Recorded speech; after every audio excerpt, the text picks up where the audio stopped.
দিতে হবে। তো আল্লাহ তাবারক তাআলা মানুষের হালাল হারামের বিষয়ে প্রথমেই নিষেধাজ্ঞা দিয়েছেন যে হারামভাবে ইনকাম করা কোনো রকমভাবেই যাবে না। হারামভাবে ইনকাম করলে আল্লাহ তাআলার কোনো ইবাদত কবুলও হবে না। সেই জন্য একজন মুসলমান হওয়া সত্ত্বে আমার প্রতিটা উপার্জন, প্রতিটা কাজ হালাল হতে হবে, আমার প্রতিটা লোকমা হালাল হতে হবে। সারা জিন্দিগি যদি বলে যাই আমার দোয়া কবুল হচ্ছে না, আমার দোয়া কবুল হচ্ছে না, ভাই কবুল হবে কি করে? কবুল হওয়ার সব থেকে বড় শর্ত হচ্ছে আমার প্রত্যেকটা লোকমা হালাল হতে হবে। আমি যে হাত তুলছি, আমার হাত তোলার প্রত্যেকটা এখন পর্যন্ত লোকমা হালাল হতে হবে। আমি যদি হালাল না খাই তাহলে আমার দোয়া কবুল হবে কি করে? আর দোয়া কবুলের সর্বপ্রথম শর্ত হচ্ছে হালাল। আর আজকের মানুষ জানা এবং অজান্তে বেশিরভাগ লোক আমরা হারাম খেয়ে বসে থাকি। বেশিরভাগ, কিছু লোক জেনে খায়, তাদের পয়সার লালচ আছে, আর কিছু লোক অজান্তে খেয়ে ফেলি, তারা জানি না যে এই বিষয়টা হারাম, এই কাজটা হারাম। তো সেই জন্য আমাদের জানা দরকার যে ইসলামী যে ব্যবসায়ী নিয়ম আছে আমাদের কীরকমভাবে ব্যবসা করার নির্দেশ দিয়েছে। এমন কোনো সিস্টেম নেই যে ইসলামে বাধা আছে। যেমনভাবে দুজন মিলে একজন শ্রম দেয় আর একজন টাকা পয়সা লাগায়, যে একজনের কাছে বহু টাকা আছে কিন্তু তার কাছে কলা কৌশল নেই ব্যবসা করার, সে অপর ব্যক্তির সাথে চুক্তি করে দেয়। ইসলামে এক শর্ত আছে, সেই শর্ত অনুযায়ী ব্যবসা করা হালাল হবে। এমনইভাবে যারা ক্ষেত খামারে কাজ করে, এই সালাম আছে, আগে থেকে তুমি কন্ট্যাক্ট নিয়ে নাও, তাকে মাল পরে থেকে আগে থেকে পয়সা উসুল করে নাও। তার আলাদা নিয়ম আছে, শর্ত আছে, ইসলামিক শর্ত আছে, সেগুলো জানতে হবে, নাহলে সেটা হালাল হবে না। আজকের যে এগ্রিমেন্টগুলো ব্যবসায়ী হয় আমরা জানি না তাতে হালাল শর্ত আছে না নেই, ইসলামিক শর্ত আছে না নেই। তো সেই জন্য এইসব বিষয়ে আমাদের ধ্যান রাখতে হবে। একটা সময় ছিল বাদশাহ হারুন রশিদ যত সম্ভবের সময়, ওনার বাজারে যখন কোনো বিদেশ থেকে কোনো ব্যবসা কোনো ব্যক্তি করতে আসতো মুসলমান, সর্বপ্রথম তার ইন্টারভিউ নেওয়া হতো যে ইসলামিক ব্যবসা অর্থনীতির উপরে তার পারদর্শিতা আছে কিনা, ইসলামিক যে ব্যবসার নিয়ম আছে সে এই বিষয়ে পড়াশোনা করেছে কিনা, না হলে তাকে সেখানে ব্যবসা করতে দেওয়া হতো না, বাজারে তাকে বসতে দেওয়া হতো না। আজকে আমরা কজন জানি যে ইসলামিক ব্যবসা কেমনভাবে হতে পারে? ইসলামিক ব্যবসা বলতে আমরা যত রকম ব্যবসা করি তার মধ্যে ইসলামিক দিক কীরকম আছে আমরা কজন জানি না। তো সেই জন্যে হালাল এবং হারামকে বেঁচে খাওয়া এখন খুবই জরুরি, আর এই দিকটা খুবই লক্ষ্য করতে হবে।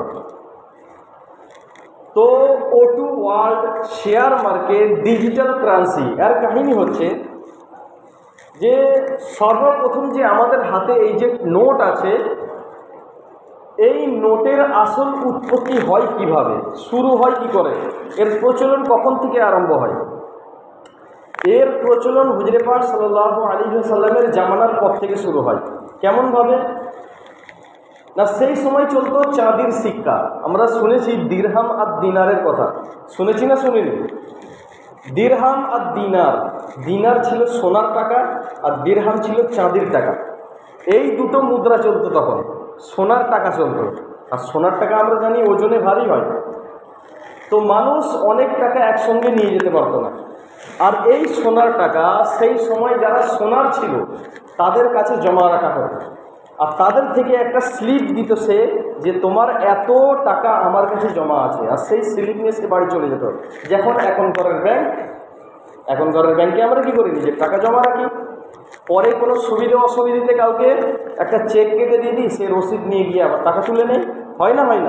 তো তখন সিস্টেম এটা ছিল যে সোনার টাকা, এই চাঁদির টাকা নিয়ে গিয়ে কোনো সোনারের কাছে রেখে দিত, আর সোনার একটা রসিদ দিয়ে দিত তার নামে যে এত টাকা তোমার আমার কাছে জমা আছে। আর মানুষ যখন বাজারে ব্যবসা করতে যেত, বাজারে ব্যবসা করতে গিয়ে তখন আবার তাকে টাকা নিয়ে যেতে হবে, তো ব্যবসা করার জন্য আবার সোনারের কাছে যেতে হতো, সেখান থেকে টাকা নিয়ে বাজারে যেতে হতো, বাজারে গিয়ে যার কাছ থেকে মাল কিনতো তাকে ওই সোনার টাকা দিত, সে আবার সোনার টাকাগুলো নিয়ে কোথায় যেত, দিরহাম আর দিনার নিয়ে সেই সোনারের কাছে জমা রেখে আবার ওষুধ নিত। পরবর্তীতে এরা দেখলো যখন সবাই সোনারের কাছেই পয়সা রেখে দিচ্ছি, তাহলে আর সোনার মানে টাকা ওখান থেকে নিয়ে আসার প্রয়োজন কী আছে? আমরা কি করব না, ওই দেওয়ার রসিদ যে দোকানদার আমাকে মাল দিচ্ছে তাকে দিয়ে দেবো, ভাই আমার এত সোনা বা এত পয়সা আমার কাছে অমুক সোনারের কাছে আছে, তুমিও তো সেই তার কাছেই রাখবে, সে এই রসিদ লাও আর সেখান থেকে তুলে নেবে, তাহলে আমাকে আর টাকা তুলে আনতে হবে না, তোমাকেও যেতে হবে না, একবারে কাজ মিটলো। বুঝে আসলো বিষয়টা? যে সোনার টাকা এও ওইখান থেকেই তুলে নিয়ে এসে একে দেবে, আবার ও টাকা নিয়ে সে তার কাছেই রাখতো। তো এ কী করতো না, ওই রসিদ নিয়ে নিত আর দোকানদারকে বলতো এই রসিদ রেখে দাও, এই টাকা তুমি যার কাছে রেখেছো ওর কাছেই আছে, ওর কাছ থেকে পেয়ে যাবে এই রসিদ টাকা। তো আস্তে আস্তে রসিদের প্রচলন শুরু হলো। আর রসিদের পিছনে আসল কি ছিল? সোনার টাকা। আসল ছিল সোনার টাকা, তার পিছনে ওই রসিদের কোনো মূল্য নেই, সোনার টাকা। কিন্তু পরবর্তীকালে যখন সোনাররা জানতে পারলো যে আমাদের রসিদের ভ্যালু অনেক বেড়ে গেছে, তখন তাদের কাছে সোনা জমা না দেওয়াতেই তারা বাড়তি বাড়তি রসিদ নিজে তৈরি করে রাখত, আর সেগুলো বাজারের প্রচলন শুরু করে। এইভাবে সোনার দোকানগুলো একটা ব্যাংক টাইপের পরিণত হয়ে যায় সেই সময়। তো ব্যাংক টাইপের পরিণত হওয়ায় ব্যবসায়িকরা আর সোনা আনতে যেত না, কে অত বইবে, ওই রসিদ দিয়ে কেনাবেচা করতো, ওই কাগজ দিয়েই কেনাবেচা করতো। কেনাবেচা করতে করতে দেশের যখন নেতারা দেখলো, বাদশারা দেখলো যে রসিদের এমনভাবে প্রচলন হচ্ছে যাতে ভুলভাবেও কিছু প্রচলন আছে, সোনাররা বিনা পয়সাতে রসিদ জারি করছে, তখন পুরো কন্ট্রোল দেশের অর্থনীতি ব্যবস্থার কাছে নিয়ে নিল, যাতে বাড়তি রসিদ না জারি হতে পারে। আর সরকারি ব্যাংক তৈরি হলো তখন থেকে। আর এই ব্যাংক হওয়ার পরে আস্তে আস্তে ব্যবসায়িকরা খুব কমই সোনা তুলতে যেত ব্যাংক থেকে, ওই রসিদ নিয়েই পুরো ব্যবসা চলত, পুরো দেশ বিদেশে ব্যবসা চলত। 1971 সালে তখন এমন সময় এলো যে রসিদ বেশি আর দেশের সোনা কম। তখন আমেরিকা, তার কাছে ছিল অনেক সোনা, আমেরিকার কাছে অনেক সোনা ছিল। তো সে কি করলো যে আমার কাছে সোনা আছে, আমার কাছ থেকে মানে ব্যবসায়িকরা কী করতো, ওই আমেরিকার ডলার নিয়ে আসতো, রসিদের বদলে ডলার দিত, আর এই ডলার নিয়ে গিয়ে আমেরিকা থেকে সোনা তুলতো। 1971 সালের পরে আমেরিকা ঘোষণা দিল যে পুরো সমস্ত দুনিয়ার দেশের মানুষ যদি আমার থেকে সোনা দিয়ে যায় ডলার দিয়ে, আমার সোনা তো ভান্ডার শেষ। আমেরিকা মানা করে দেয় যে আমি আর সোনা দেব না। তারপরে আস্তে আস্তে এমন হয় যে সমস্ত দেশের কাছে সোনা নাই। তো তারপরে এখন যে মুদ্রা চালু আছে এর পিছনেও হাকিকাতে তো থাকা দরকার ছিল সোনা, কিন্তু হাকিকাতে আমাদের দেশেও এত সোনা নেই যত টাকা আমাদের দেশে ছাপানো হয়েছে। তো আসল এর পিছনে আছে কি? এর পিছনে হচ্ছে সরকারের জিম্মাদারি। সরকার হচ্ছে আমাদের পয়সার জামিনদার, সে যতক্ষণ বলেছে পয়সা চলবে আমি আর জিম্মাদার, ততক্ষণ আপনি চালাতে পারবেন। এই জন্যে যখন সরকার আগে নিষিদ্ধ করে দেয় তখন একটা নোট কাগজ ছাড়ার কিছু থাকে না। নোটবন্দিতে যে টাকা বদলাতে পেরেছে সেটা টাকা, যেটা বদলাতে পারেনি তার আজকে নিয়ে যাক বাজারে ভ্যালু আছে। তো অর্থাৎ প্রথম হচ্ছে সরকারের জিম্মাদারি, যার কারণে আমাদের টাকার মূল্য নির্ধারণ করা হয়। দ্বিতীয় হচ্ছে দেশের অর্থনীতি ব্যবস্থা, যার এই টাকার মূল্য নির্ধারণ করে, কারণ অর্থনীতি এই মূল্য নির্ধারণ যদি কমে যায় তাহলে দেশের জিডিপি কমে যাবে। তো এই হচ্ছে সিস্টেম। আমাদের টাকার পিছনে দুটো জিম্মাদার আছে, একটা হচ্ছে অর্থনীতি ব্যবস্থা, দ্বিতীয় হচ্ছে সরকার আমাদের টাকার জিম্মাদারি নিয়েছে। দুটো জিনিস আছে এখানে, ভালো করে বুঝবেন যে আমাদের টাকার জিম্মাদার দুটো। আগে ছিল আপনার টাকার পিছনে সোনা ছিল, কিন্তু এখন দেশে অত সোনা নেই, কোনো দেশে এত সোনা নেই। তো আমাদের টাকার পিছনে আছে দুটো জিম্মাদারি। এবারে আমরা যে অনলাইন ট্রেড করি বা ডিজিটাল কারেন্সি আছে, অনেকজন মনে করে যে সোনা দানার মতো যেমন বিটকয়েন আছে, আমরা যদি বিটকয়েন হিসাবে কেউ পয়সা জমা করে রাখতে পারি। কেন? বিটকয়েনের দাম এখন সোনার থেকে অনেক বেশি। যারা ব্যবসা করে বিটকয়েন বা অনলাইনে তারা জানে বিটকয়েনের দাম অনেক বেশি।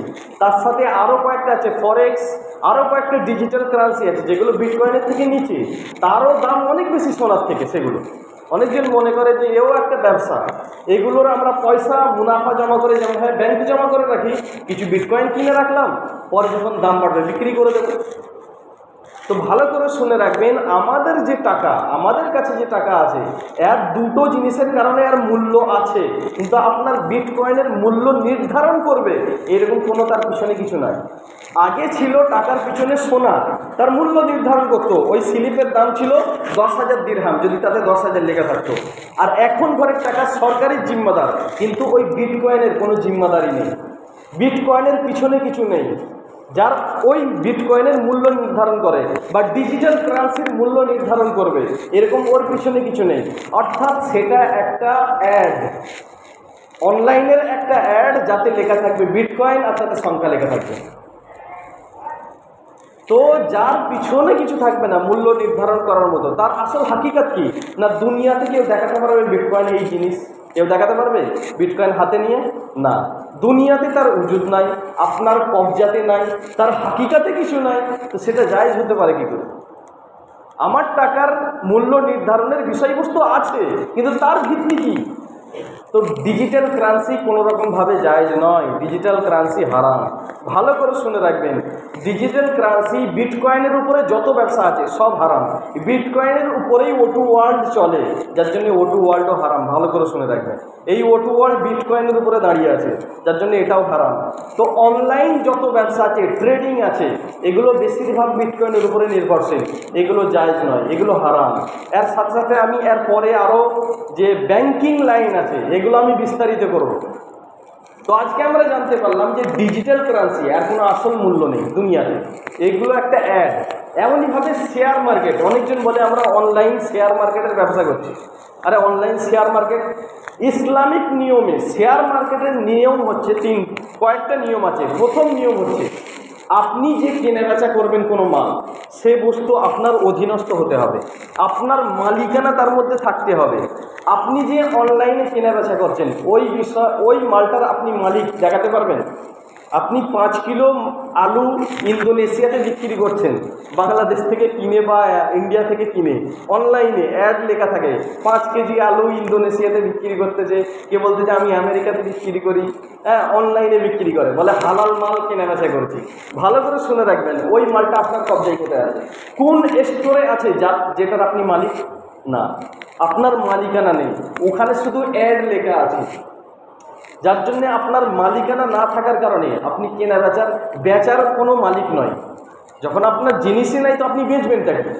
তো ওই জন্য এটা জায়েজ নয়।